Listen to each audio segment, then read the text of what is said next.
a lot of ways. That one came down to the second quarter. What do you think went wrong there? Yeah, I mean, the start, I thought we let struggles offensively, missed shots, turn into horrendous defense. That run was, I believe it was in 2 minutes and 3 seconds. I told them after the game that's just inexcusable. I thought we were very competitive throughout the night, but not during that, like I said, that 2 minutes, and that can lose you a game against a really good team. So we gave them life. I really thought it was us, not them.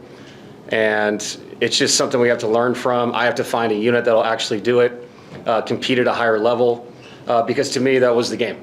Then I had to extend minutes, and I'm playing guys into the ground that I can't do that, especially with the way the schedule's been very dense and we go into another back-to-back. So just need more from everybody. We talked about that in the locker room, and we'll get our opportunity tomorrow.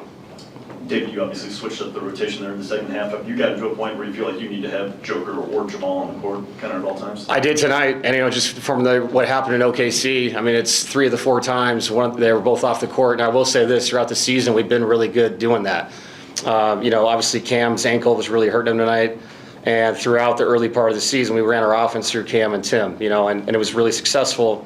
Right now, there's not a lot of flow to it. So I'm going to have to force feed those guys minutes until we get full again, where there's more options to bring guys off the bench. It's not what I want to do. I like them to play together.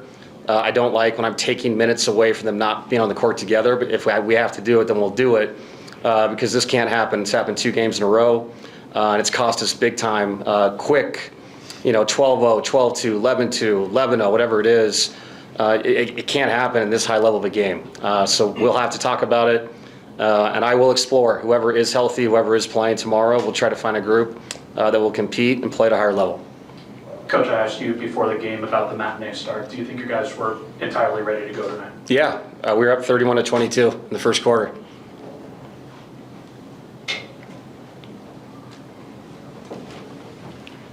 Hey coach, this is a potential playoff game against the Timberwolves. How important is the mental part when you lose this way? It's a regular season game, but thinking in the future, in a couple of months.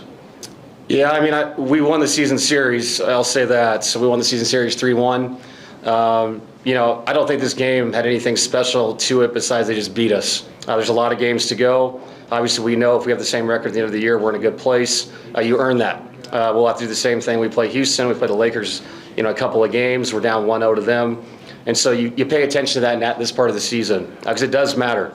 And the schedule's the schedule for everybody. So you just do the best you can with these season series. In the past, I believe they've beaten us the last 2 years in that scenario, and it really puts you behind the 8 ball as the year goes on record-wise. So today, not good enough for us.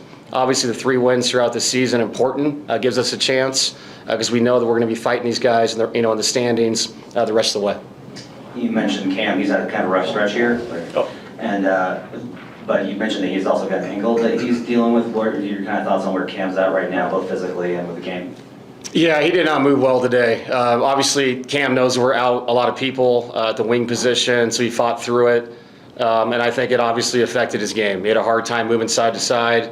He'll get checked on now before we head to Utah. I'm hoping for better news. But obviously, it was hurting him tonight throughout the OKC game. But he was moving better in OKC than he was tonight. But Cam's our starting small forward. Trust him. Tonight his body just wasn't there. So again, like I said though, if Cam's out, somebody else has to step up. And that's what we've done throughout the season.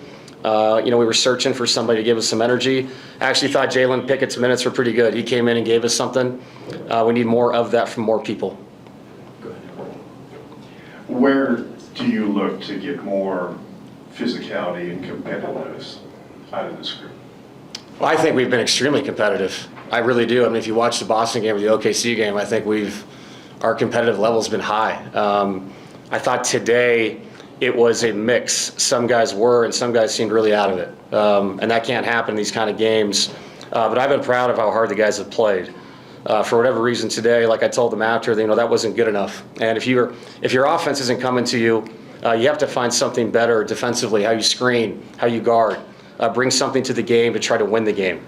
So yeah, we got behind, kept fighting. Again, though, I stuck with that group for way too long, but I felt like that was the only group that seemed to want to make a run. So we'll keep talking about that, the responsibility of being competitive for the man next to you. We have not had that issue all year, in my opinion. We have to get back to that with this stretch run. And I told them in there, the schedule has been condensed, and it is what it is. That can't be an excuse for letdowns to start the second quarter when you have control of a game early like we did. Because I thought to start we were really good. We flew around, the offense was really clicked. We had a major letdown that quarter, and that led to us getting behind, and now you're chasing the game. Last one, Brendan. When you first took the job, interim role, you told us, and I'm going to paraphrase a bit, but I think essentially you said you want the guys in the locker room to kind of police themselves. Yeah. And the vibe and the accountability. Do you feel like that's happening? Is there accountability in there that you'd like to see? Yeah, absolutely. And obviously, I take my shots when I feel it's appropriate. But when you're on an NBA team, guys have to lead, and they can't just lead by example. They have to use their voice. And we've had that throughout the season. And when you get to this part of the season, everybody's tired. It's just the way it is. So I'll just keep reminding them of what the goals are here. And I told them in there, and I'll say it in here, OKC, losing to them, losing to Minnesota, if you beat Utah, they mean the same. If you lose to Utah, it means the same. This is just a race to see who gets the most wins to put yourself in a good spot. So you give Minnesota credit. They came back after we had a really good start. They took control of the game, obviously ended up winning it. And again, they're playing 8 people in this game. So they understand the importance of what it is too. But I really do believe in our group. I believe we can find some energy. And as we get bodies back and we can lower the minutes a little bit, obviously that helps with a more condensed schedule. But we have to have a better effort, and we cannot have stretches like the start of the second quarter, throughout the season. We're going to be behind it again, and I'm going to be playing people way too many minutes. Thank you, Coach. Yep, thank you. Nicola and Jamal tonight.